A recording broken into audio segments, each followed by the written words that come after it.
بسم اللہ الرحمن الرحیم۔ السلام علیکم۔ رڈار نیوز میں خوش آمدید۔ میں ہوں آپ کا ہوسٹ قاسم۔ امید ہے آپ سب خیریت کے ساتھ ہوں گے۔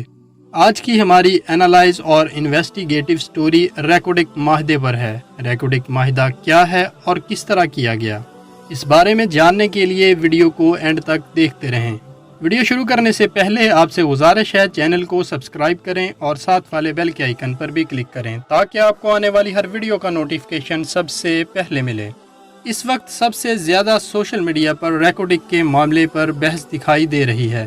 کوئی ایک بھی انسان ایسا نہیں جس نے ریکوڈک معاہدے کو پڑھا ہو، بس اندھا دھند ماتم کیے جا رہے ہیں کہ یہ کیا ہوا اور کیوں ہوا۔ ریکوڈک معاہدہ سن 1993 میں ہوا تھا۔ جس کمپنی سے ہوا تھا اس کا نام BHP تھا اور اس کمپنی کو منکور ریسورسز NL نے خرید لیا تھا۔ بعد میں اس کمپنی کو مزید ایک اور اسرائیلی کینیڈین کمپنی باریک گولڈ نے خرید لیا تھا۔ اس معاہدے نے BHP کو 33 لاکھ ایکڑ کے علاقے میں اگلے 56 سال تک ہونے والی تمام دریافتوں میں 75% حصے کا حقدار قرار دیا اور بلوچستان حکومت کو مشترکہ سرمایہ کاری کی بنیاد پر صرف 25% حصہ ملا اور 2% رائلٹی، یعنی آپ کی زمین سے 1 کلو سونا کسی کی نشاندہی پہ نکلے اور معاہدہ یہ ہو کہ اس میں 75% یعنی 3 پاؤ سونا نشاندہی کرنے والے کا ہے، جبکہ جس کی زمین سے نکل رہا ہے اور جس کی اصل ملکیت ہے اسے صرف 25% یعنی 1 پاؤ ملے گا۔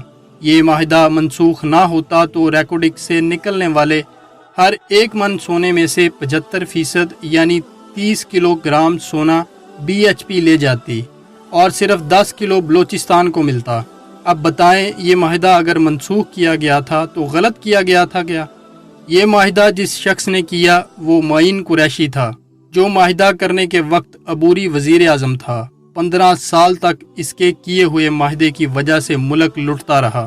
ماتم اس بات کا ضرور کرو کہ ملک کو ایک غلط معاہدے کو ختم کرنے کی وجہ سے جرمانہ ہوا، لیکن اس بات کو بھی تو سوچو کہ اس معاہدے کی وجہ سے 15 سال تک اسرائیلی کمپنی نے اس ملک کو لوٹا بھی ہے۔ امید ہے آپ کو یہ ویڈیو پسند آئی ہوگی۔ مزید ایسی ویڈیوز کے لیے ہمارے ساتھ رہیں اور چینل کو سبسکرائب کریں۔ ساتھ والے بیل کے آئیکن پر بھی کلک کریں تاکہ آپ کو آنے والی ہر ویڈیو کا نوٹیفیکیشن سب سے پہلے ملے۔ رڈار نیوز اور اینالائز ٹیم آف پاکستان کے لیے خصوصی دعاؤں کی گزارش ہے۔